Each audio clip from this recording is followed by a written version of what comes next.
So you have a itinerary and you love overlanding. You have plans to do it big on the trace and some super glamping. One ideas, deep news and reviews, a podcast the first rate and here just for you. You don't have to think about it, join us and be about it. Something interesting we want to hear about it, come on let's talk about it. Welcome to Waypoint Overland's Random Waypoints podcast.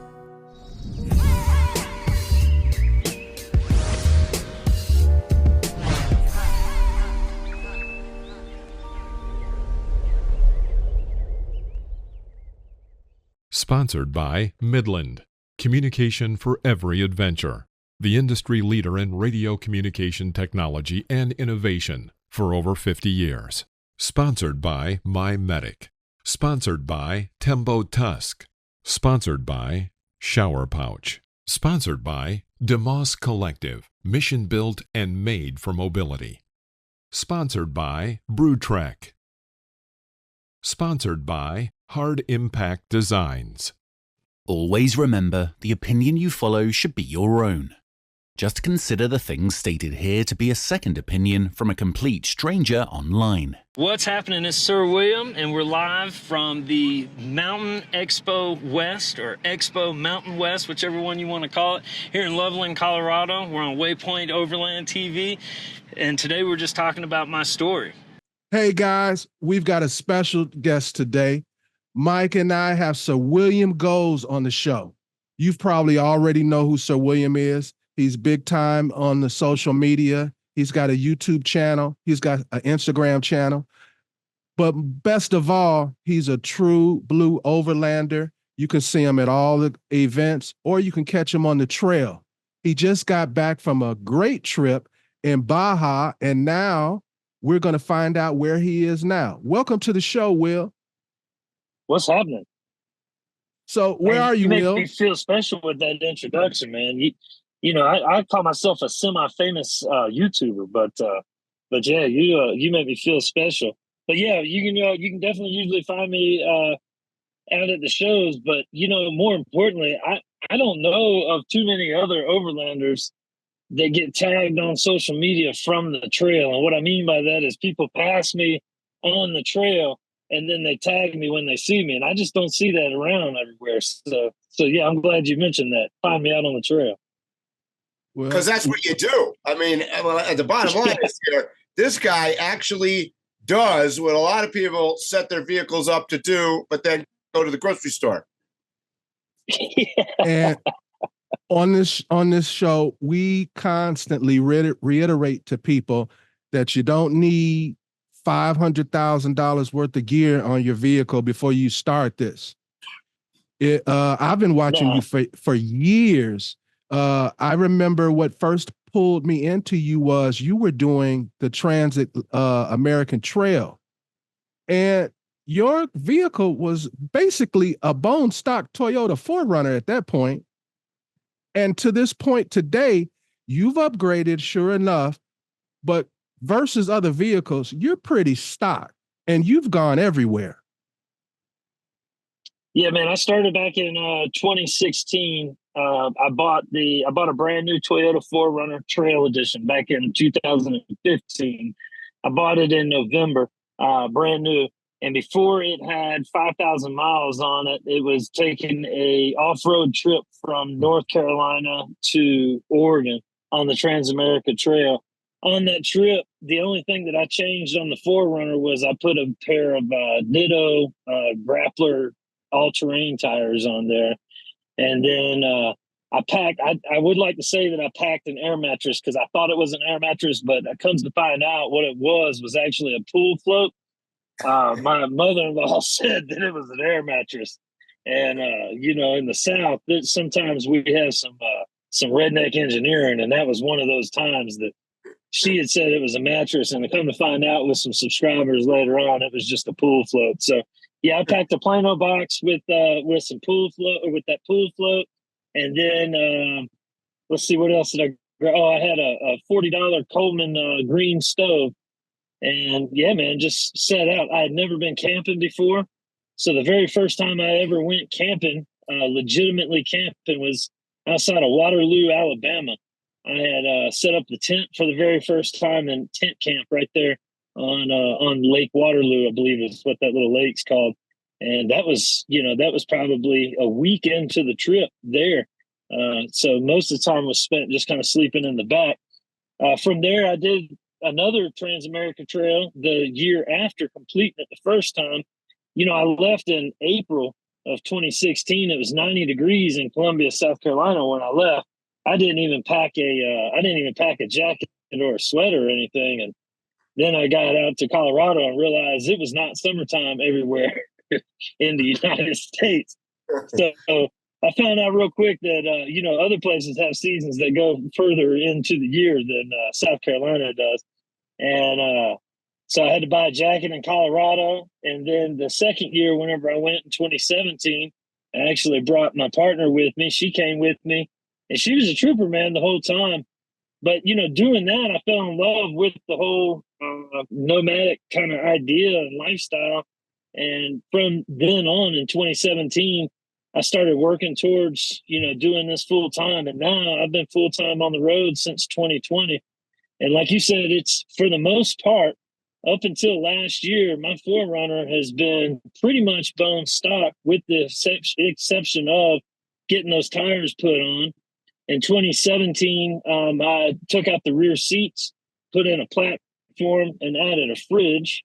And then from then on, I went and I've done hundreds of thousands of miles with, I'd say, a large portion of them being off-road all around the United States, from East Coast to West Coast, doing various different BDRs and adventure routes and different overlanding trips and trails and treks.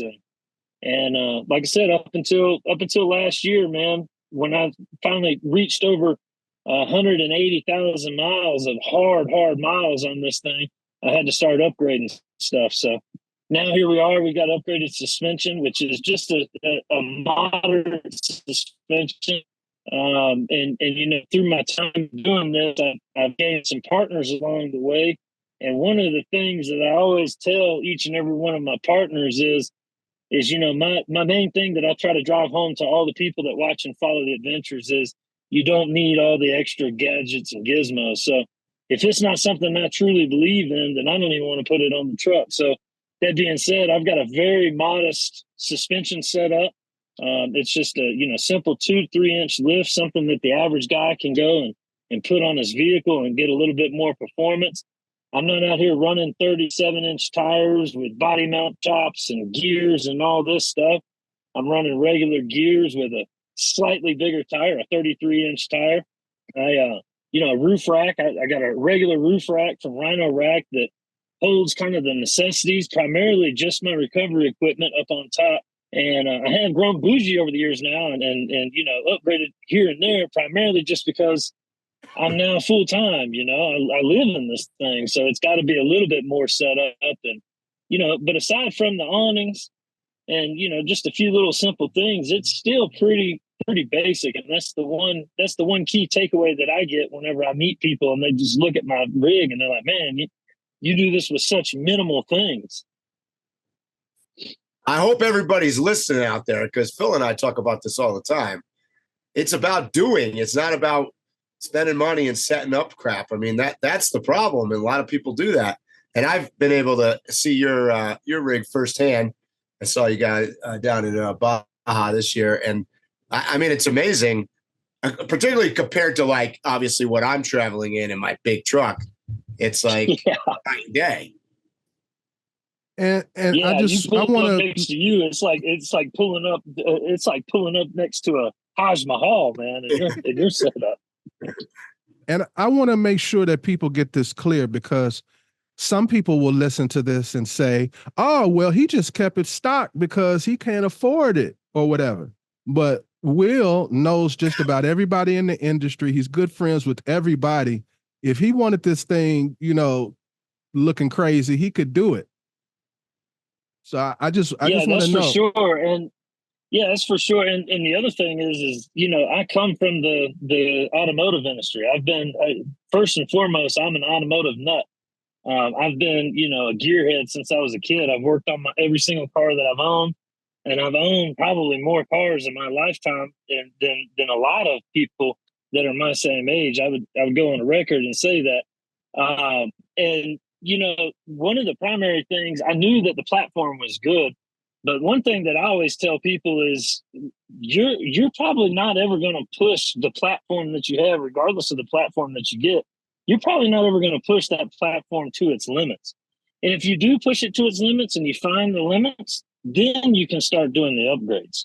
I didn't get a 2-inch lift until I got 33-inch tires.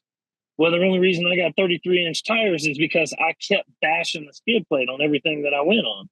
So I got 33-inch tires to give me 1 to 2 inches of extra lift. And then whenever I did that, it opened up a can of worms, which is another reason why I didn't want to start messing with the stock setup too. I tell people this all the time too. Toyota spent millions of dollars in research and development to get this thing to work identical to the way that it comes from factory. And when you start messing with it, you're not going to be able to outwit those R&D engineers from Toyota. So unless you plan on throwing millions of dollars into it and building a whole new rig, once you start upgrading to things like 35s, and then now you're wearing out your brakes, you're wearing out your rack and pinion steering, you're wearing out your tie rods, and it's just a never-ending thing. I just made it as an Overlander here, 9 years into this deal. I just became an Overlander the other day by putting a snorkel onto the truck. And this is something that I've been fighting against my entire time off-roading. Is I never wanted a snorkel. I hate the way they look. But the fact of the matter is, my inner fenders have been torn out now from the bigger tires and from basically being the bump stop. And, Toyota designed this thing for a full bumper and full inner fenders. Well, I tore off the front bumper last year and had to get an aftermarket bumper. Now, if I go through any kind of water, the air intake is so exposed that I run a risk of damaging the engine. And then the other thing is because of all the dust out here in the West, it's just right there being exposed to all this. So that's just a prime example of one thing leads to another. And now I got a damn hole in the side with a dorkle hanging up the top, I don't know. I thought it looked pretty good when I saw you do it, but it's growing on me, which is good because there's no going back. So, Will, people are going to want to know these things. So tell us, where were you born and raised? So I've been basically, a nomad prior to it being cool. I was born in Winter Haven, Florida. I grew up in Florida and then moved out to Texas. From Texas, I moved out to South Carolina. So I've been moving ever since I was a kid. I've never spent more than about a year and a half in the same school whenever I went to school. So it's just something that, it kind of came natural now that I'm moving full time, Were you, during this time when you were younger, did you grow up in an environment where you were traveling or off-roading, overlanding, anything like that? No, actually I didn't. So like I said, the first time I'd ever went camping was on that TRANSAMERICA trail trip. It's funny because, I used to tell people whenever, I had the full, I worked as a new car sales director at a Toyota dealership, was my last grown-up job, if you will.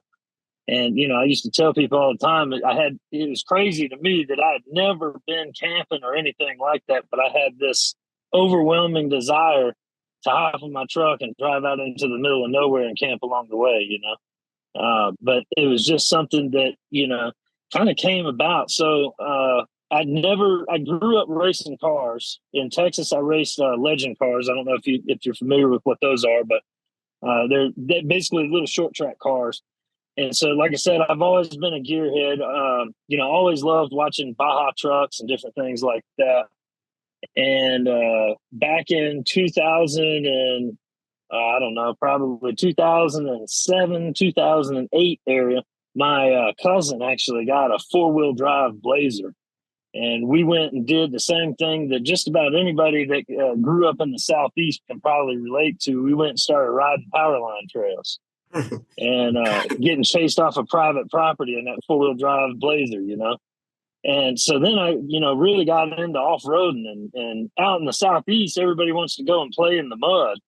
And I wasn't really interested in going and playing in the mud as much as I wanted to I wanted to go up the hills, and then I got introduced to rock crawling. And, like I said, I always liked Baja trucks. So my first off-road truck, if you will, was or off-road setup truck. I had a Toyota Tacoma, and the Toyota Tacoma, I wanted it to be set up for off-road, but I didn't like the 6-inch lifts with the differential drops and all this crazy stuff that everybody was doing. I wanted something that would be functional and something that, could really adhere to a lifestyle of being out with the quads and dirt bikes, different things like that. And I came across this term called overlanding. And so I started looking at this term called overlanding, and came across a forum online called Expedition Portal. And so from there, that was 2009, 2010 area. When I came across that forum, they have in progress adventures thread. Mm-hmm. And this guy started driving across the United States in a Toyota Tacoma, just kind of like the one I had, a little older version, and a camper shell on the back, and his dog and mountain bike. And I thought, man, that's awesome. That is the most ideal setup. And all he had was a set of BF Goodwrench all-terrain tires on there, and he had his mountain bike strapped to the back of it, and his dog, And every single day, that guy would post pictures of where he was at, what he was doing, and the trails he was taking, and the mud festivals, and the different things he was going to all across the U.S. And I followed that guy's trip for a solid 6 months to a year, however long he was on that trip. And with that, I became really inspired. I started making my own map of different places that I wanted to go to. And then my grandmother at the time had went on a trip out to a place called the Painted Desert. And I had never heard of this place. And she came back to South Carolina where I was at and had pictures, actual printed out pictures of the Painted Desert. And I just was amazed of the colors and the different things. And I thought, damn, man, there's places out there that really exist like that, I knew that there was mountains and different things like that, but I'd never even imagined places like this that she had took pictures of. So I started adding that to the list. And, from there on, man, I just started planning a trip to go across the U.S. and then, got tied up in life and chasing money as we all do, and different career goals and different things like that. And in 2015, I had been laid off I had switched to a Chevy dealership and got laid off from that Chevy dealership, and decided that I didn't want to babysit grown men anymore as a manager, but I just wanted to go sell cars at the local Toyota dealership. And I sold a car to a lady that wanted one of these short cab Toyota Tacomas. And I said, well, man, they don't make that anymore. This is 2015, they didn't make that truck anymore. And so finally she ended up buying something else. It was actually a Scion XB, which is a totally different car than the Toyota. But at any rate, I asked her, I said, well, what is it that's got you wanting this Toyota truck so bad? And she said, well, back in the 90s, I took this Toyota truck and I went all around the United States, and that was the best trip I had ever been on. I said, man, that's really cool. I'm planning a trip just like that, And she said, yeah, I got a scrapbook. And I said, well, when you come and get your car, bring in your scrapbook. I'd like to see some of those pictures. And that lady brought in a scrapbook, and we probably sat there for about 2.5 hours looking at this scrapbook of all the pictures that she had taken back in the 90s with this little truck that she went across the U.S. And that lady inspired me to take my trip. I said, man, I'm not in management anymore. I don't have any real responsibilities at this time. I'm just selling cars. I'm going to take my trip. I'm going to take my trip in September. And that was November of 2015. So 2016 September was the goal. That was the hard line date. I was going to save up some money and I was going to take that trip. And then shortly after that, I got a call that my granddad had passed away Thanksgiving night. And when my granddad passed away, I was real close to him. And when he passed away, it just kind of started hitting home that, man, like, this ain't forever, man. This, we don't just have all the time that we think that we do. And so from there, I started, really hunkering down on trying to do this trip. I started buying things. I started buying tents. I started buying all kinds of different, just a little bit here, a little bit there. Every chance that I could, I'd buy something. And I was doing major research watching every YouTube video on Overland that I could possibly get my hands onto. Big inspiration back then was Expedition Overland, which they're a big inspiration now, of course, to everyone. But back then, man, there was just some simple guys out there in a 3rd-gen 4Runner and regular trucks, you know, and he had just started playing them and just kind of started that organization. And another big inspiration was Mountain State Overland with all those guys were kind of running out there doing the same stuff, you know. So I consumed all that content that I could and learned as much as I could. Because, again, I had never done anything like this. I'd never been camping. I'd never, you know, everything was brand new to me. The only thing I knew how to do was drink beer and go and drive on private property and run from everybody chasing us off of it. That was the only off-road experience that I had ever had, you know. And so from there, a guy called me up and he said, Will, I know you don't want to be in management. I know that you're 7 cars and you're completely happy right now. He said, but I have to have a finance manager at this Land Rover dealership that I'm at. And you know how to be a finance manager. So if you could come over here, I'll definitely make you worth your while. And I said, no, every chance I could. I said, no, until finally he made an offer that I couldn't refuse. And with that offer came demo car. And the demo car was a Jaguar F-Type S, which is a supercharged 2-door aluminum coupe with a 5-liter V8. And like I said, it was supercharged. And so that was one of the perks. And come to find out, Jaguars and Land Rovers don't have that the stigma they do for nothing. I broke down in that car more than I broke down. The old adage is you got to buy 2 Jaguars or 2 Land Rovers. That way, when one's in the shop, you can drive the other one. You know? But at any rate, if you're during lucky, that time, 2's not always if enough. You're lucky, yeah. So during that time, Land Rover's obviously got a really big off-road heritage and different things like that, and specifically in the overlanding world. And they did a special with Jay Leno's Garage where they went on the Transamerica Trail. And I said, well, damn, if they can take a Land Rover on the Transamerica Trail, I know a Toyota 4Runner would be able to do it. And at the time, I had actually had a Toyota Tundra that I had set up because I was going to take this trip. I had set this Toyota Tundra up through SDHQ out west. I called them up and I said, I want to do 90 miles an hour in the desert. And that's what I want to do with this Tundra.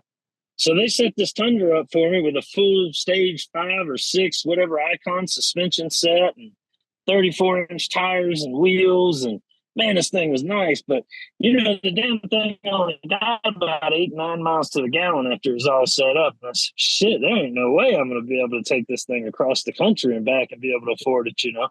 And then I saw that Transamerica Trail and I said, well, damn, that's perfect. That's how I want to do the trip whenever I do it in September. So again, I'm planning. And this was 2016 early now. And then St. Patrick's Day came around, and what is that? March, right? Yeah, March 17th, I believe, is St. Patrick's Day. And March 17th, St. Patrick's Day, I decided that I was going to go have too much to drink and hop on a motorcycle and drive down a damn trail, not a trail, but a road that I had been driving my entire teenage years and growing up, you know, and I've been driving this thing like a race car. Because this road was very much like a video game. Well, this particular night, a newly installed traffic circle caught me off guard as I was doing probably, I don't know, a good bit over the speed limit. The last I looked at the speedometer, I think I had already slowed down to slam on the brakes, and I was doing somewhere around 65, 75 miles an hour when I ran straight through the traffic circle there with the motorcycle. And had I not been wearing all the protective gear that I was wearing that night, then I would have died in that crash. I ended up really severely messing up my shoulder, broke a couple ribs, my lungs collapsed, and I was bad off. And one of the biggest things that happened was I had a head injury, and my memory was so messed up. It was just, like blocks of my memory was just gone. That shit just didn't exist, you know. People would tell me things and And then, you know, I would think that they were crazy. They said, well, we just had this conversation, you know, yesterday or the day before. And it just never happened to me. It was, and so I didn't know if my memory was going to get better, if my memory was going to get worse, or what, you know. And I had some other friends that had been in motorcycle wrecks that had head injuries, and, you know, they can fix broken bones and different things like that. But to me, a brain injury is like spilling water in a computer, man. It's just, it's so crazy and so chaotic, and there's no fix to it, man. And so that kind of scared me. And the other thing that motorcycle crash did for me is it really drove home the fact that, you know, we're not here forever, man. This is not promised. Tomorrow is not promised. You don't know what's going to happen. And so I decided while laying in the hospital bed that I was going to get out of the hospital and I was going to go on my trip. And so I fast forwarded that trip. As soon as I spent 2 weeks in the hospital, I spent 2 weeks out of the hospital. And by April 1st, I went on that trip and started my trek across the U.S. with still dealing with the broken ribs. And one of the reasons that I started the whole YouTube thing and started the whole Instagram thing and started really, you know, keeping track of my adventures is because I had that memory problem that I had going on. And I didn't know if the memory was going to come back, if it was going to get worse, if it was going to get better. And with that, I wanted to be able to look back and see all the stuff that I had done, you know. So I traded that Tundra in pretty quickly when I realized it, you know, was only going to get 89 miles to the gallon. I had traded that in, luckily, pretty quickly back in like November of 2016, I think it was last 2015 in the Southeast. And I got this 4Runner, and I figured, well, I can just sleep in the back of that 4Runner instead of having to set that tent up the whole time, you know. And that's what I did, man. I got out of the hospital and I got my shit together. I packed my pool float that I thought was an air mattress. I packed that Coleman green stove, and for whatever reason, I bought a pack of 100 AA batteries. I remember that was one of the things that I'd packed, and the only reason I did that is because I had this little Garmin E-Track that I had downloaded the Transamerica Trail to. And that Garmin didn't have nothing on it. The only thing it had was a line that I needed to follow for the Transamerica Trail. And I thought, well, as long as I got these batteries and I got that line to follow, then I'll be good to go, you know? And so that's what I did, man. I followed that little E-Truck, and I figured, you know, if I need anything along the way, in my mind, a Walmart's within 30 minutes, no matter where you're at. Now, I quickly found out that's only in the Southeast, because once you pass the Mississippi River, shit gets desolate real fast. But for the most part, I never needed any more than what I brought with me. And, you know, and that was kind of the start of, you know, what I'm doing now, so to speak, is just that Transamerica Trail. I remember specifically riding through Monument Valley in where is that, Utah? I guess it's right there in Utah, the kind of the Four Corners area there. It's not Monument Valley. Which one? One of them's Indian and one of them's American. Valley of the Gods is Indian, right? Valley of the Gods, yeah. Okay. Well, anyway, I was in that area. There's a loop. There's a dirt road that goes around the Seven Sailors and all that good stuff. And I was pulling off of that dirt road, and I was talking to Christy, my partner. We talk twice a day. And I was talking to her, and I remember seeing a 4x4 sportsmobile with the pop-up. The guy had one of those vans with the pop-up roof, and it was 4x4, and he had a dirt bike on the back. And I remember telling her, I said, you know, I could just live out here. There's no reason for me to come back. I could get one of these vans or something like that, and I'll be honest, I would be perfectly happy. And she thought I was crazy as hell. And that was in 2016. And little did she know, 4 years later, that's exactly what I was going to do. I was going to go full time, you know, living on the road.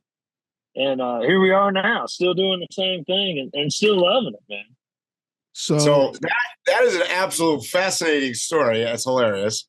So what's next? I mean, I know I heard you on social media talking about Christy coming out west maybe for a couple months. And what's the Will future look like?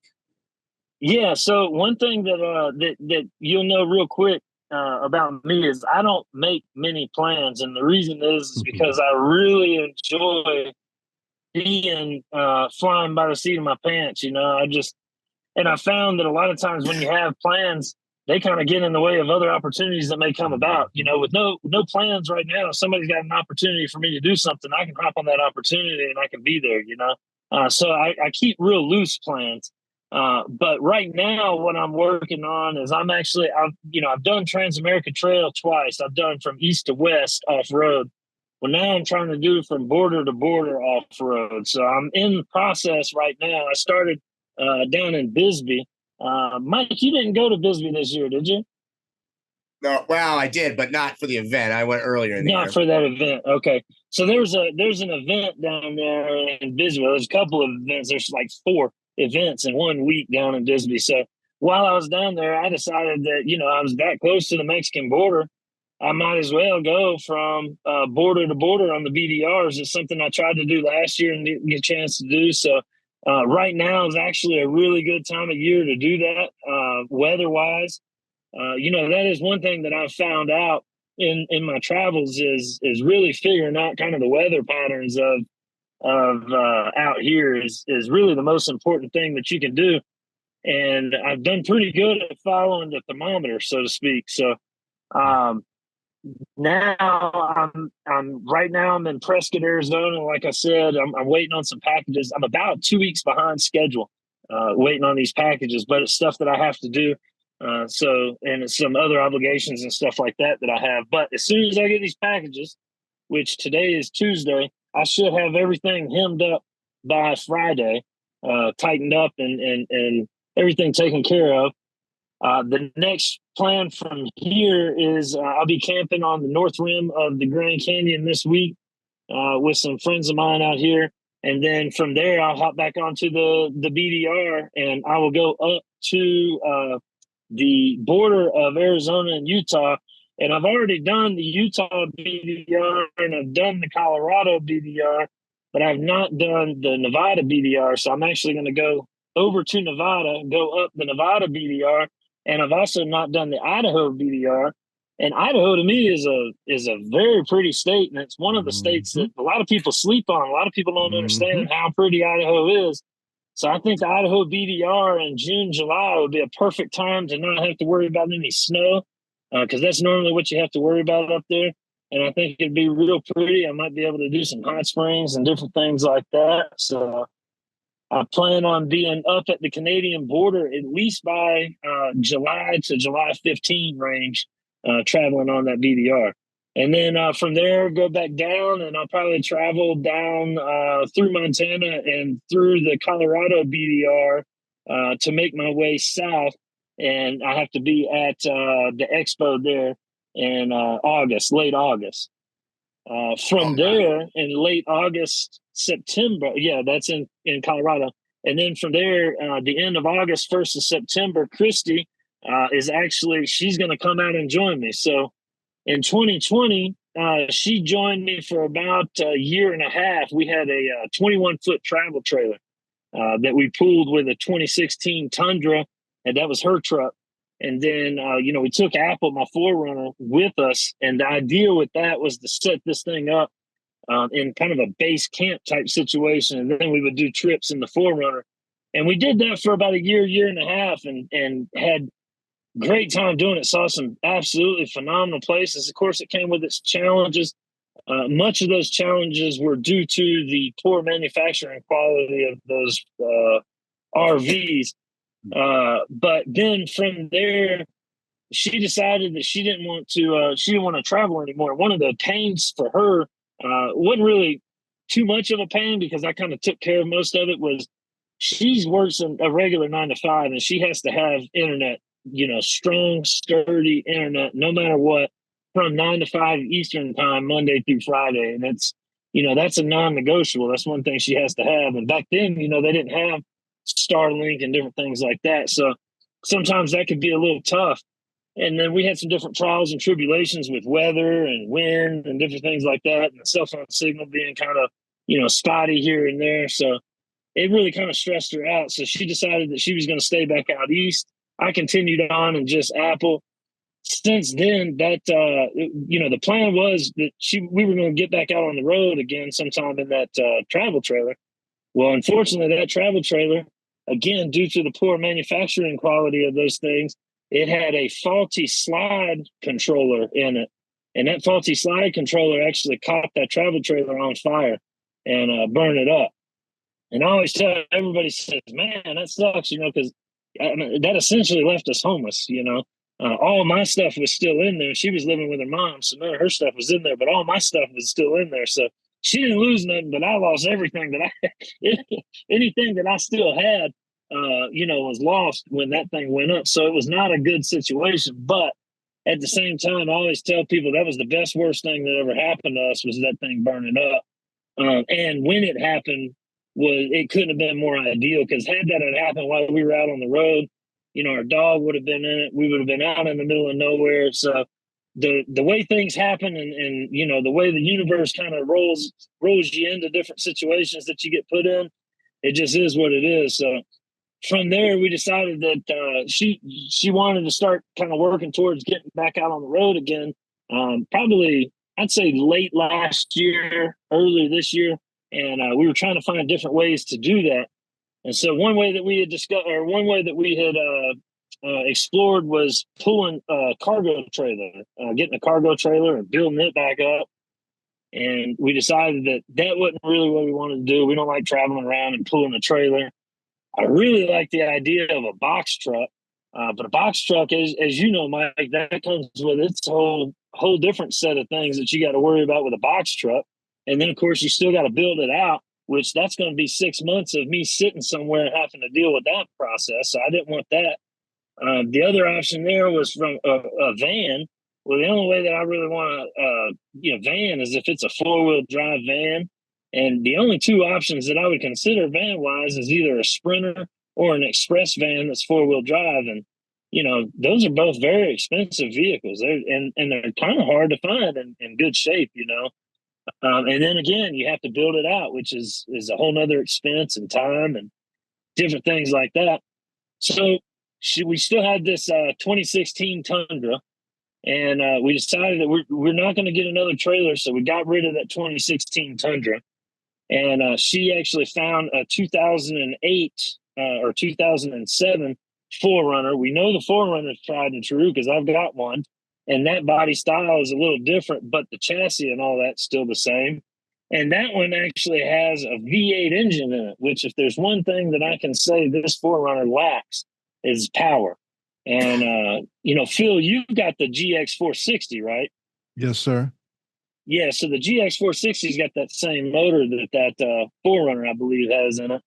And so we got that. Yeah, so it's got plenty of power. So we got that. And then, she's a little bit bougier, and and I don't knock anybody, because living in the back of a 4Runner that's a tough situation, man. It seems real nice and fun, but let me tell you, I've had a sore elbow for the past 3 weeks just from knocking my damn elbow and shit back here in the 4Runner. And I swear I got to move. If I want one thing, I got to move everything in the entire truck. And if you spend any amount of time with me, Mike, I think you got to see a little bit of this down in Baja. If you spend any amount of time with me camping anywhere, which normally about the length of time I stay is about 4 or 5 days is the max. But sometime during that time, you're probably going to see me pull all the shit out the 4Runner and rearrange. And that's just what I got to do in order to live in this thing. So it's not for everybody. I get it. So we got that. And in hopes that whatever we do get, we would have that 4Runner out on the East Coast, and we'd have this 4Runner out on the West Coast. And that was kind of the idea, having the two 4Runners, because it's easier and cheaper to just fly across country whenever you want to go across country. And we still have family and stuff out east. So that was the idea behind that 4Runner. Then we still trying to look for another rig that she could get out in. And I came up with the idea. I said, well, what about one of these truck bed campers? Get a full-size truck. And that's kind of the best of both worlds. We can get another Toyota Tundra, so we can still have the reliability that we want. And we can get one of these truck bed campers. So I reached out to, I've got some friends over at Four Wheel Pop-Up Campers, and I got into one of they've got a Tundra actually with a 4-wheel pop-up camper on it, and I asked them to let me borrow it for about a week, and they did, thankfully. And I just want to say, if they're listening, I do apologize for all the scratches and stuff that I put onto the truck, and that little piece on the bumper there. If I did offer to replace that piece on the bumper, that offer has since expired. But I do want to say I'm sorry for that. But at any rate, you used it. You got to test it. Hey. Well, in my defense, first of all, Apple doesn't have a rear bumper. So I'm not used to watching. And that Tundra's a little bit longer. But at any rate, we decided that that's actually ideal, that pop-up camper situation in the back of a pickup truck. And I've always said, I think that is probably the best overlanding situation you can be in, is one of those things there. So what we did was we went out and got, and I know you guys both in particular aren't Toyota fans, so you guys probably aren't going to be as stoked about it as I am, or some of your listeners. But for all the Toyota fans out there, I got a single cab, short wheelbase, 6.5 foot bed, big 5.7 V8 4-wheel drive Toyota Tundra. And that is the holy grail of Toyota Tundras, because you still get that short wheelbase, you still get the big 5.7 with all the power, and you still get the 6.5 foot bed. And I don't know if you've ever seen one of these trucks. They got such an awkwardly long door, and the reason is because even though it's a single cab, it's basically an access cab. It's still got enough room. You could put a fridge back there and behind the seats. It's still got plenty of room. So we got that, and we're now planning on putting some sort of a camper in the back of that thing, and having her come out, and we're going to set it up. That's going to be Christy's house. That's going to be where she lives, where she works, different things like that. And I'm just going to come and spend the night with her whenever I'm around, and I'll still have the 4Runner, and I can still go out and do my thing. And I tell anybody and everybody that wants to explore getting out on the road with a couple, I think the 2 rigs is the way to go, man. I think having double rigs, we've never done it with just a single rig. I've been around other families and hung out with some nomads that, do the single rig thing, but it's one of those things, man. I think that everybody needs their space, no matter what kind of relationship they have. And the ability for each of us to just kind of get off and do our own thing is first and foremost. So we're going to set that up for her, and then she's going to join me full time, but she's in a hurry.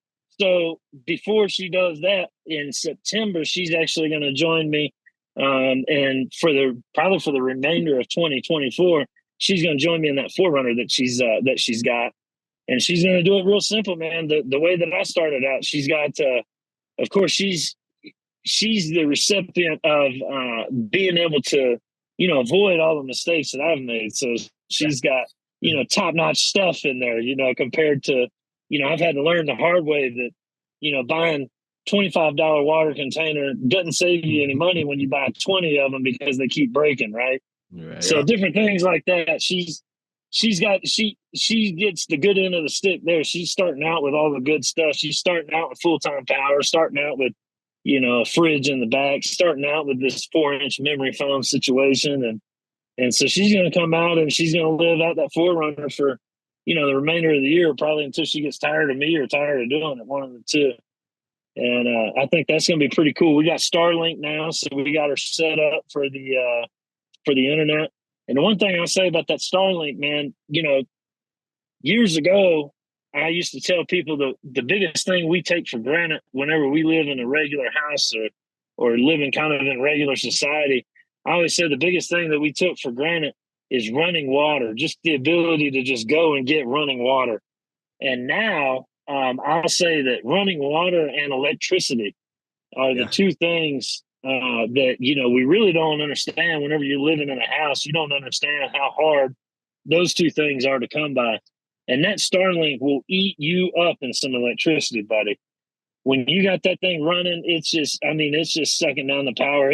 It's imagine if you were to think of it like water, imagine you got a 5-gallon jug of water with a big ass hole in it. And that's just that's your Starlink just sucking all that damn water out, you know. Oh, true.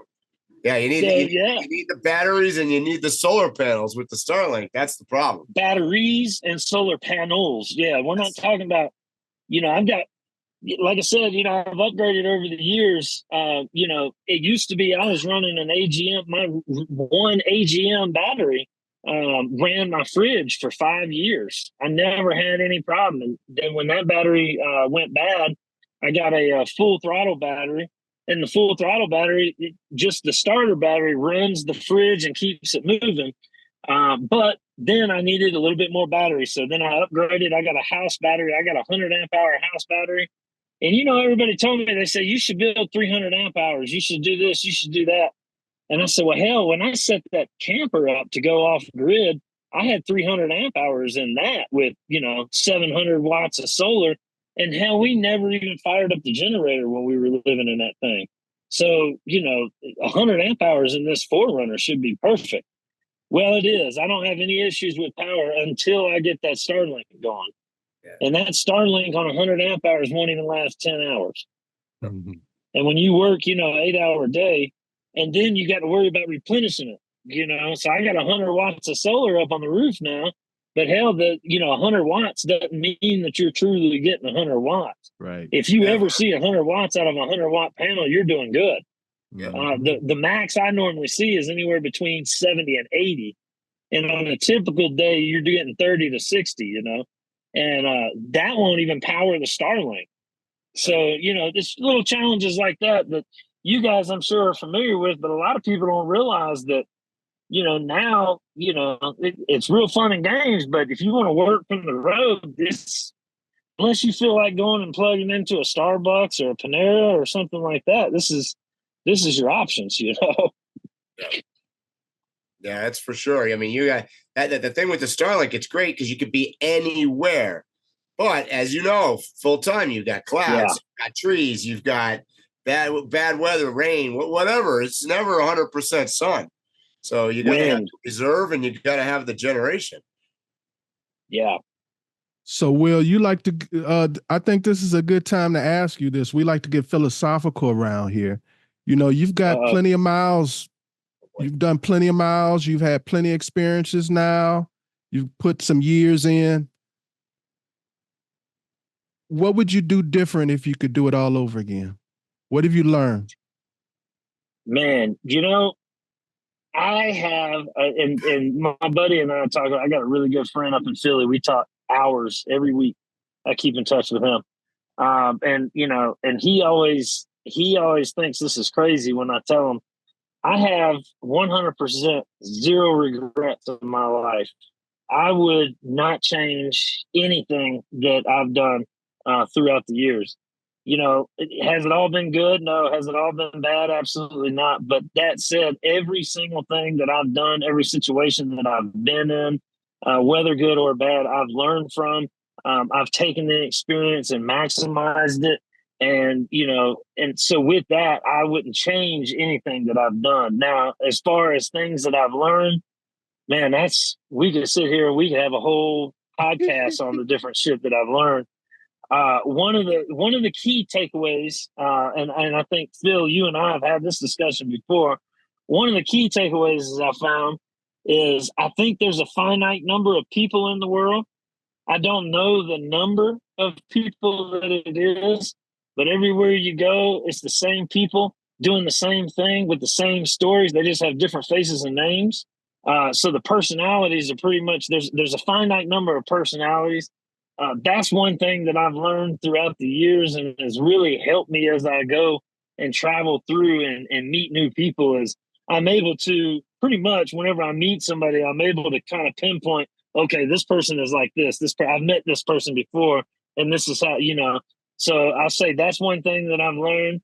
Another key takeaway I've learned is there are far less assholes out there in the world than everybody will have you believe. For instance, going down to Baja, Mike, you pretty much live in Baja half the year every year. I was scared myself from going down into Baja just because of all the different things that I heard And then, of course, you tell anybody you're going to spend any length of time down in Baja, and they automatically, start looking for life insurance for you because they just think that it's terrible. And it's the same way as you travel around, too. People are always concerned about other people and, the assholes in the world. And, man, they're just not out there. Are they out there? They're out there, I guess. But you got to look for them. And if you look for them, then you can find them, And it's the same way with any kind of other problems that you want to find in life, man. But for the most part, everybody that you meet is super cool. Everybody down in Mexico was super cool. I had best time of my life down in Mexico. But don't go there. It sucks. Tell your friends it sucks. You don't want to go there. But, to be honest, man, and that's the one thing I say is there's an old song. I can't remember who sang the song. It's blow up your TV, throw away your newspaper. And that's pretty much the deal, man, is if you listen to all the naysayers and the sky's falling and this, that, and the other, man, you're never going to get up and you're never going to go do nothing. You're never going to have any of those cool experiences. And because that, I've done pretty well for myself doing the exact opposite of what other people have done or told me to do throughout my entire life. And, that strategy, whenever I was young, they used to call that just being defiant and hard-headed. But now I'm finding out that that's actually worked out pretty well. So that's a key takeaway. And then last but not least, the last key takeaway, and there's real no order of importance with these three, but this one is man, no matter what happens in your life or, any kind of situation that you find yourself in, again, whether it's good, whether it's bad, whether or not you think it's good at the moment or think it's bad at the moment, you just have to have faith in knowing that you're exactly where you need to be, when you need to be, and why you need to be doing it. And you just got to tuck into whatever the situation is and ride the trail, man. Ride the trail, and just pick a line and go. That's it. No matter what you got going on in life, man. And, one thing that I found out is different experiences and different things that have happened in the past that I thought were just devastating occurrences right then and there end up being really, beneficial in the end. And it goes back to the old, the Chinese farmer story. I don't know if you guys know that or not, but that's a philosophy, the Chinese farmer that is very interesting. So I advise everybody to go get real familiar with that story, if not. But that's exactly what it is, man, is no matter what's going on, the world's so complex, man. No matter what's going on, you don't know whether or not it's good fortune or bad fortune. You just got to kind of go with it. Yep. I love that. So what's your favorite type of landscape or geography to do a trail? Trail-wise, I would say nice, if I could, a perfect day of overlanding for me would be a nice forest road, kind of good graded. And then I'm going up through some beautiful scenery with a mix of some long, flat straightaways and a little, some winding switchbacks. And then once it's time to go find camp somewhere, I got a nice 5 to 10 miles of real good technical off-road trail to go find a hard to get to spot. And ideally it would be surrounded by mountains and some kind of a water or stream. Have I told you guys the 5 S's of a campsite? Run it down for us.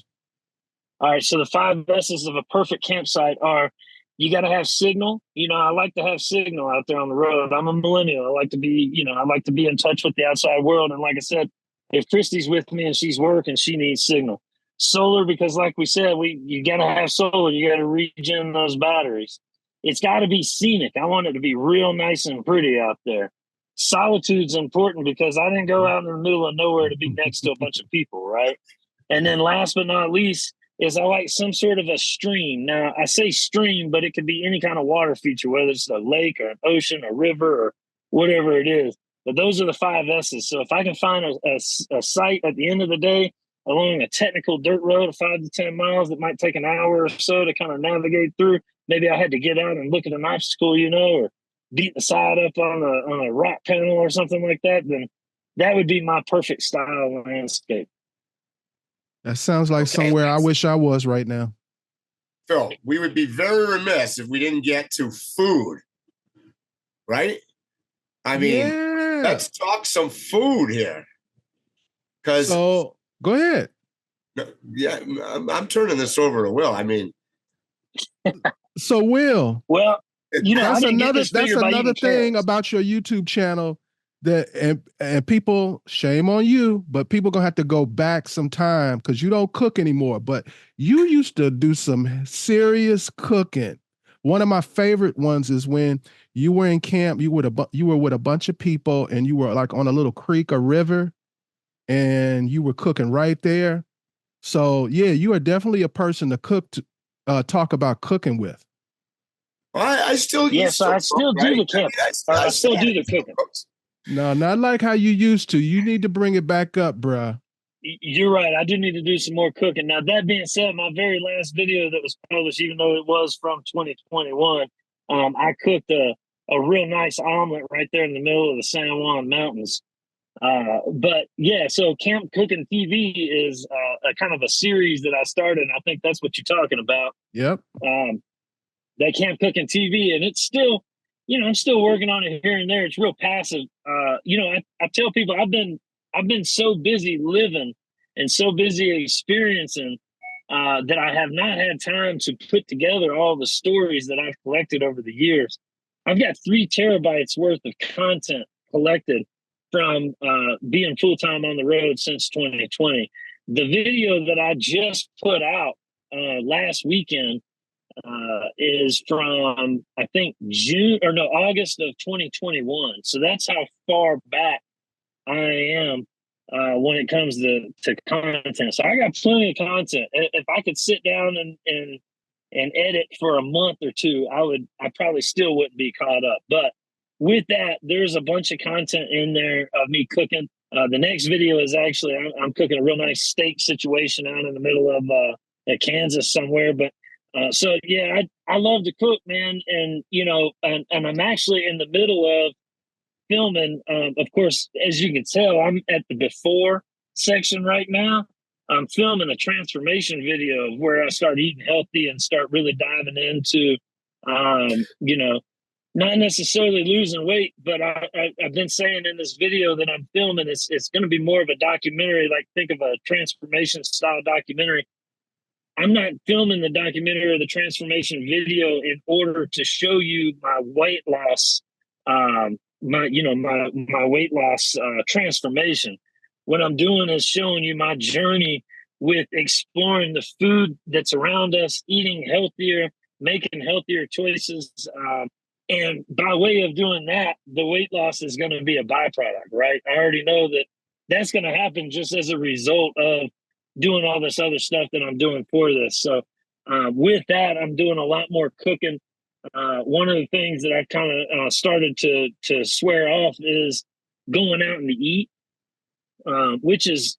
that's tough to me because there's nothing more that I enjoy. One of the pillars, if you will, of you know, doing what I do in travel is I like to go to the local bar and grill and hang out and drink beer with the locals and play pool with the locals and get their, you know, opinions on where the best food is in town and different things like that. And to me, that interaction is so pivotal and just that's one of the key things that I like doing whenever I'm out here on the road. So that's been a little tough for me. So I'm not totally swearing off going out to eat, but at the same time, I am getting back to doing the cooking.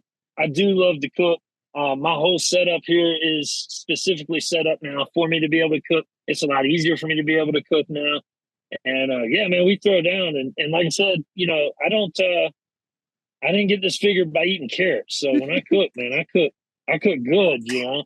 So and I'm a Southern boy, So two-part question, because you may have a different answer for each one. You're full-time, so when you go to the grocery store and then you hit the trail and you go back to camp, what's ideally your first meal to cook? So the way I do is a little bit different. Mike will agree with me here, and I love fries. Fries, grocery store is my favorite grocery store in the nation. And you can only find them out here in Arizona. But one of the things I love about them so much is they have a reduced section, and a lot of grocery stores have that reduced section. So what I do is I'm not one of these people that sit around at a camp for days on end and just hang around camp. I like to get up and move and get mobile and different things like that, go into town and do some trails or whatever the case may be.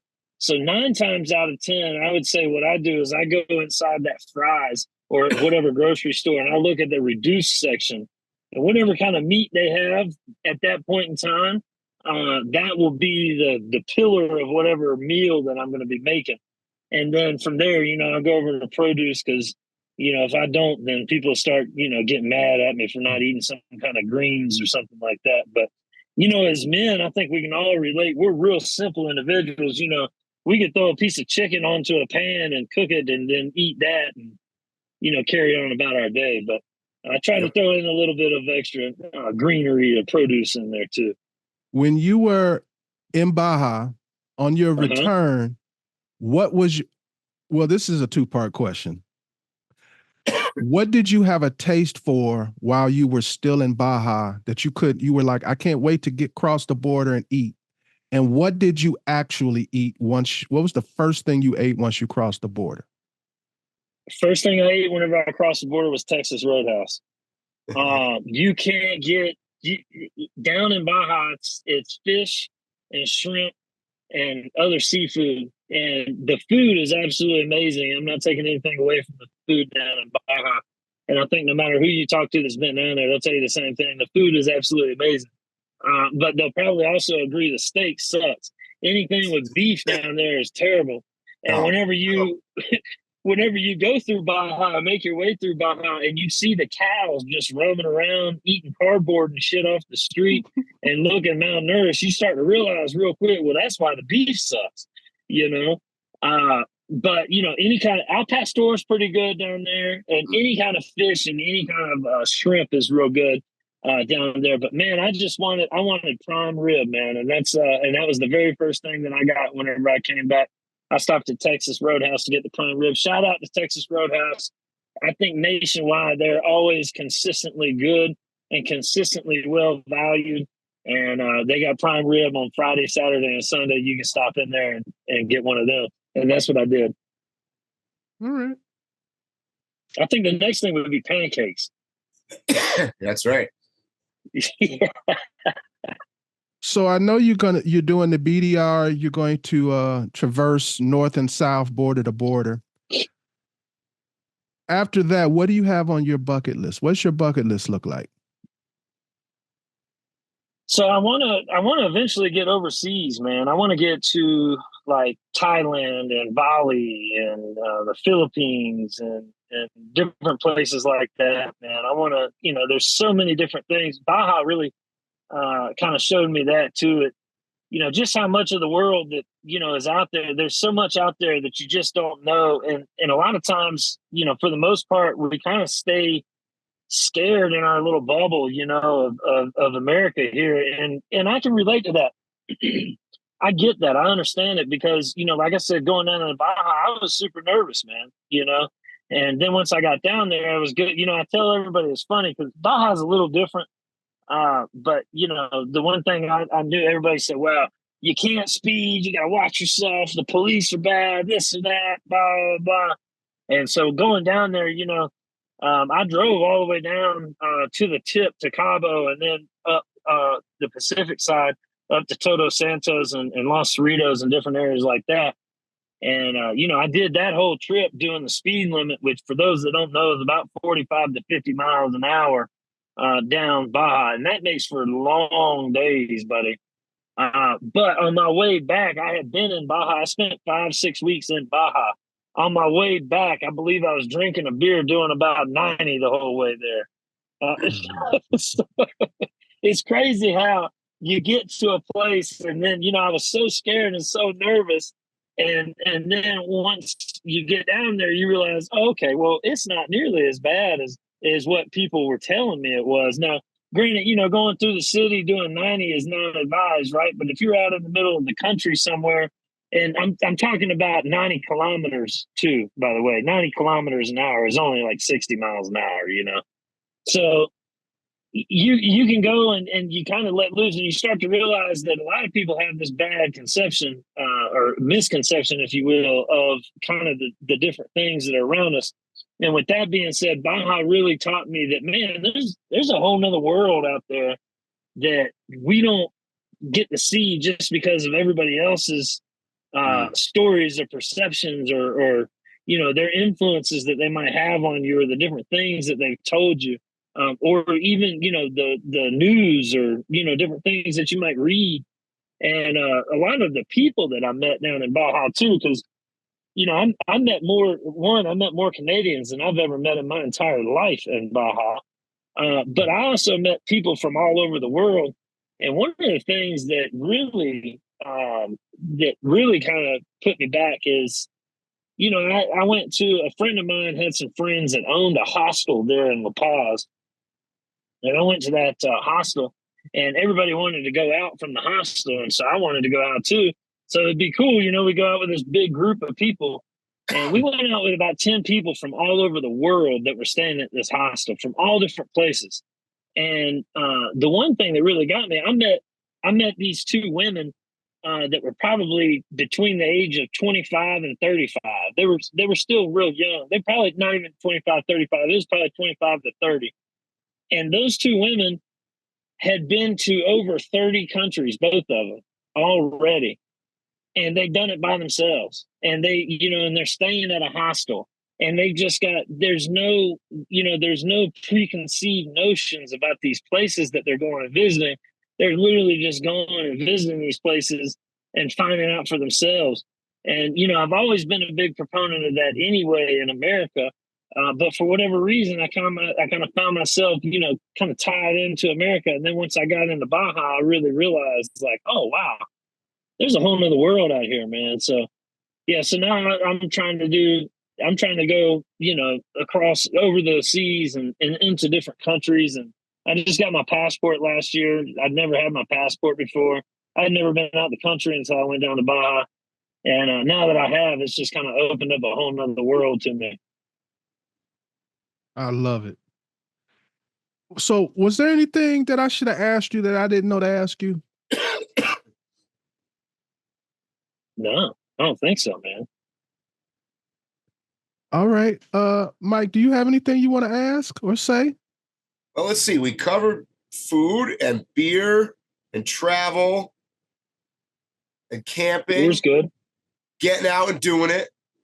And you know, and he's a great example of showing people that it's not about the vehicle. It's not about the, you know, all the gear that you can strap on the side of it. It's about doing it. So I'm sorry, go ahead. We covered it. Okay. So then I can go to this, what I wanted to ask you guys about. Did you hear about the bull attack on the lady in Mexico in Cabo San Lucas? Yeah. Oh yeah, that sounds awesome. I actually had a friend of mine was there when it happened on that beach. It's down in between San Jose and Cabo, and you pull off there. You could actually camp down there, and a lot of people go. It's right on the tourist corridor. So the woman was there, and there was there's cows on the beach. There's cows freaking everywhere in Baja. Everywhere. She decides, tourist, right? She decided, I forget what happened.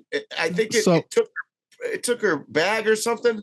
The bull was rifling through some of her belongings. Yeah, on the ground. Yeah. But here's the thing: it was reported that the belongings did not belong to the woman. So the bull was looking for food, and instead of leaving the bull alone, the woman decided to try to take the bags away from the bull. Yeah, bad idea. On the video, onlookers are warning her of the danger and beg her to move away from the bull before it's too late. And she's kind of like shunning them, like, I got this. And no, the bull is like, no, I got you. Yep. Boom. Oh, yeah. Damn. No, I didn't hear about that, but that's amazing. I wish more stuff like that would happen. Were there any bulls on the beach near you guys? Oh yeah, there's cows and sheep and goats and dogs. My God, there's dogs everywhere. Let me tell you something about the dogs, though. I saw dogs everywhere I went to in Baja, and I will tell you, the dogs in Baja are more well behaved than a lot of people's children. And those dogs don't have any kind of owner. You know, my Christy, she saw one of the videos, and she said, "Oh my God, I would have had to take the dog." I said, "You'd be doing that dog an injustice." I watch dogs walk along. They come from the city, walk out to the beach, and then kind of circle around a little bit, and then just lay down and stare at the ocean. Yep. And then they get up and walk back into the city. They don't ever bark. I was at a bar one time, and I heard a dog barking, and I looked up at the bartender. I said, "Gringo dog." And she said, "How you know?" I said, "Because Mexican dogs don't bark." I said, "It's just gringo dogs that bark. Mexican dogs don't bark. They play in the streets, and they'll play with the people. And the culture is so cool too. It's so cool too. Is people don't mess with them, and if they do mess with them, it's like a playful gesture. The same way that you would play with your friend's dog whenever you see it. They'll walk up and kind of play with the dog a little bit, and then they'll just keep moving. The dog will keep it moving, and everybody goes about their business, man. And it's just so crazy to me. The whole people will feed the dogs outside the restaurant. They'll shoo the dog out. If the dog comes walking into a lot of the restaurants, they might shoo the dog out of the restaurant, but they'll give it a little bowl of food and water and sit it out on the balcony. I got you went through there, La Ribera, this little town that's near me where we go get groceries. One day I'm sitting there and I see a dog coming out of the little tienda grocery store with a bag of dog food in a plastic bag in its mouth and just walking by. And I looked at it and at first I go, they must have given it to him. Well, I go in there about 2 weeks later, and sure enough, this dog was sneaking into the store through the back door, knew where the dog food bin was, with all the little baggies in it, and would take a baggie a day and take it out and walk out the front door. And everybody was just looked at it, whatever. It was fine. And they're not even greedy like American dogs. See, he's just taking what he needs, man. Exactly, just what it needs. It was hilarious. It was pretty funny, man. And them dogs, like I said, they got the life, man. And they go out there and they just stare at the damn ocean, just hanging out. Yep. Oh, I know what I want to ask you before I let you go, Will. I've been talking about this recently. So what's your strategies about wildlife? Have you had any wildlife encounters on the trail, like a bear, moose, anything? I have. I've had a couple wildlife encounters. So the very first wildlife encounter I've had, of course, seeing elk and moose and different things like that is somewhat common once you get out here. We kind of get jaded to it, actually. But the very first wildlife encounter I ever had, I was in Moraine Park outside of Rocky Mountain National Forest, or Rocky Mountain National Park, and Estes Park and all that area.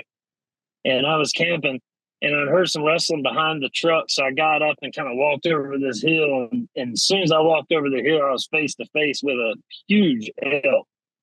And that was the first time I'd ever seen that. And I caught it on video.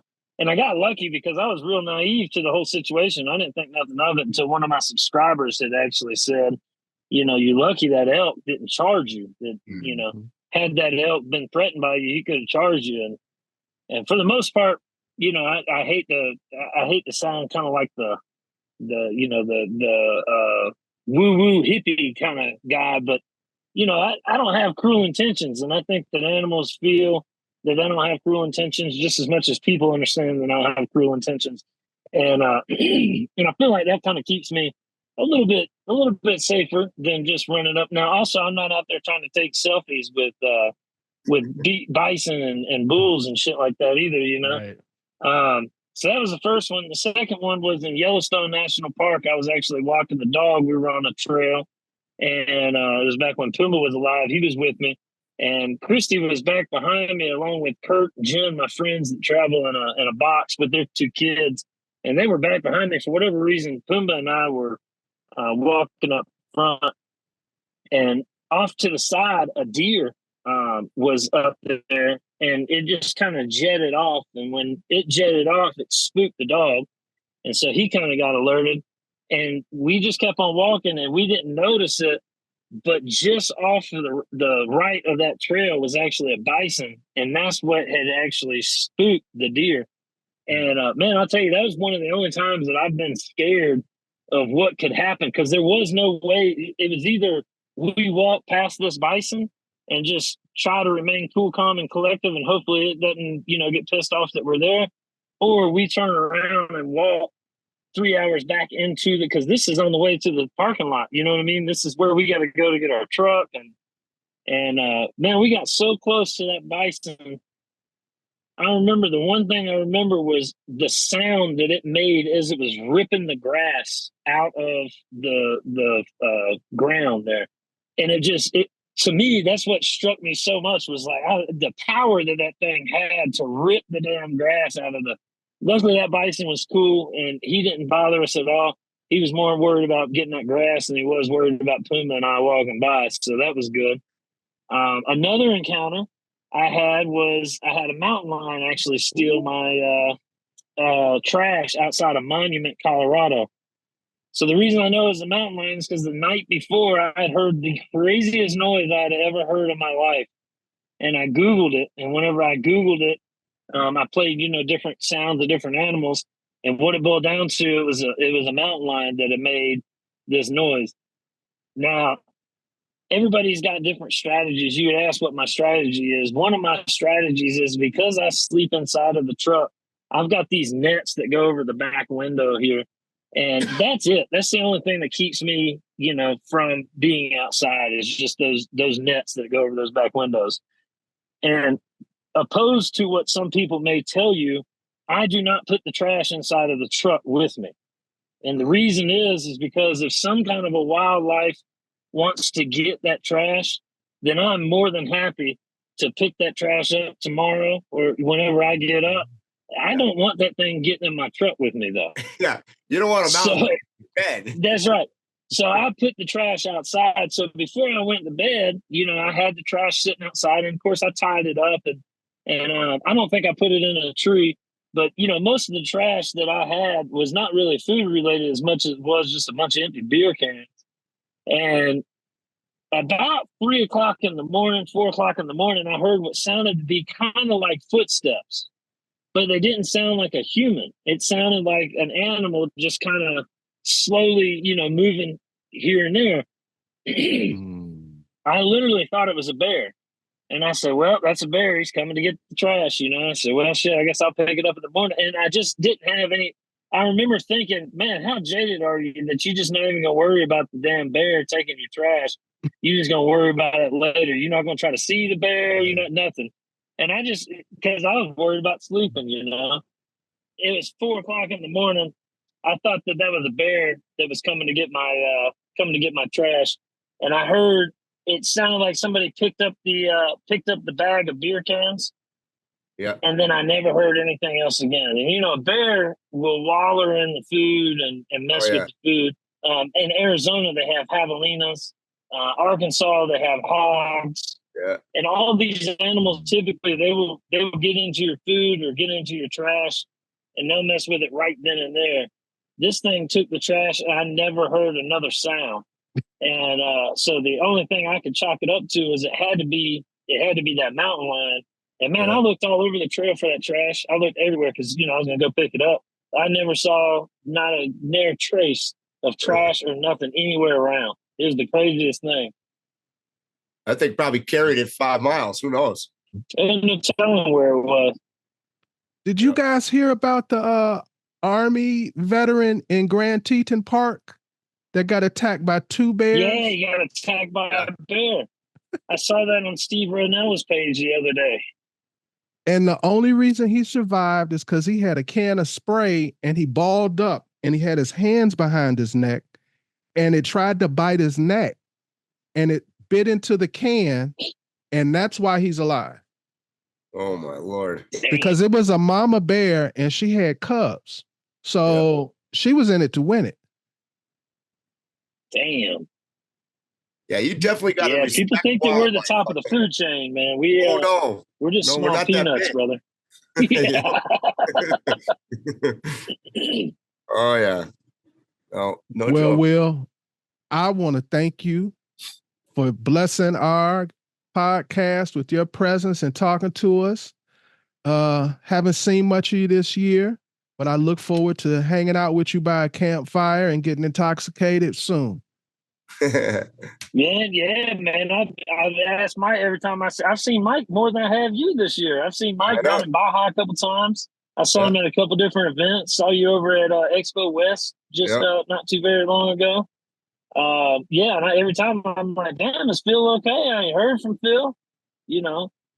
Well, and for our listeners, so he isn't just a guest that we wanted to have on the show. Will is one of our homies. This is somebody that we have all over the United States sat at campfires and drank and ate and feasted and partied. This is our homie. Yeah, man, we've had some good times. All three of us have had some great times together and been to some beautiful places, seen some beautiful places, and hung out with some beautiful people and you know, had some great times, man. And I look forward to continuing doing that with each and every one. You know, one of the things that, you know, Mike likes to always say, and I think that he's not wrong at all. I've got a sixth sense about me that, you know, no matter where I'm at, when somebody's like, I'm hungry, I think I'm about to make something, it's almost like it pings in my head to let me go see what they got going on. You know, so about the time that Mike fires up that Timbo Tusk, is about the time that I start making my way over to the big orange truck. But in my defense, Mike, it ain't just you. Just know that it's everybody, you know. I figured. It's a sixth sense that I have. I like it though. I'm not complaining at all because I've ate some wonderful stuff from a mini Timbo Tusk. That's right. So well, if I don't see you at the next event or whatever we'll all be at, well, I'm sure we'll be seeing you. Well, I guess I'll probably see you in Colorado at least then. Yeah, I think the next expo is actually, you know, they got the caravan event that's going on this weekend in Colorado. I'm not going to make that. And then the next expo, I believe, is Pacific Northwest. And as much as I'd like to go just because I've never been, the Pacific Northwest is one of those places. There's a few places in the United States that are like this. Baja actually is one of them too. So the Florida Keys, the Outer Banks over in North Carolina and Virginia, up near Maine and the North Maine woods, the Upper Peninsula, the Gulf Shores like Corpus Christi, Pacific Northwest, San Diego, and then all of Baja. These are all places that it doesn't matter where you're coming from. It takes forever to get there, and the only reason you're going there is to go to one of those places. Yep. And so there's nothing really around it. It's a trip in and of itself just to kind of go to those places. And the Pacific Northwest, as pretty as it is, that's kind of how it is with me. It's like, man, every time, you know, the opportunity to come, because the other thing is your boy don't do snow. I'm from the Southeast. I'm like allergic to snow. So that being said, you can only go to the Pacific Northwest. You know, there's a time frame there that you got to make it. And if it ain't snowing, then you're going to get run out by the bugs in the rain. So, you know, if it ain't in that time frame, then I'm not really going to be there, you know? Yes, sir. Is there anything you wanted to say? Any last words to the audience, Will? No, man, I think, well, obviously, I do want everybody to go follow along the adventure. Sir William Goes on Instagram, Sir William Goes on YouTube. And basically, man, just get out there and go. Get out there and go do. If you've got any hesitations about it, man, just don't. Just dive in, you know. If you've been planning that trip, go on it. So, Will, I'm considering this being our last podcast because everybody we talk to seems to say the same exact thing. Yeah, man, just get out there and just get out there and do it. So I hope people are getting the message. Yeah, and the only thing I ask whenever you get out there and do it is pick up your trash. Pick up your trash. Don't camp right next to somebody else. If you see somebody else camping, just go find you a campsite out in the wilderness. You know, don't set up camp right on top of somebody else. Pick up your trash, put out your fires, and tread lightly, you know. And I think that if we could all do that, we'd be good to go. And help that's people what- that are broken down, or at least ask them when you go by, hey, you need any help, or you're all right. Yeah, that's right. Oh, and for all your listeners, get involved to the public land access debates. Look it up. Look up public land in your area. Be active and proactive in trying to keep these public lands in public hands. That is very, very, very important to the people that are already out there enjoying the public lands, whether or not you hunt, whether or not you fish, mountain bike, hike, rock climb, drive on the trails, do whatever you want to do. But these public lands are for us to be able to do that. These public lands need to remain in our hands. They need to remain us having access to them. And we need to fight every chance that we can. Any type of trail closures that you hear about, any kind of campsite closures that you hear about, we've got to fight tooth and nail for these public lands to remain ours. If not, then the access gets stripped from us and we'll never get it back. So true. I agree. Mike, any last words? That was a good ending. All right, guys, you know what I'm going to say. Stay safe, tread lightly, and hopefully we'll see you here or on a trail soon. You have been listening to Waypoint Overland's Random Waypoints. Like, subscribe, and stay tuned for more.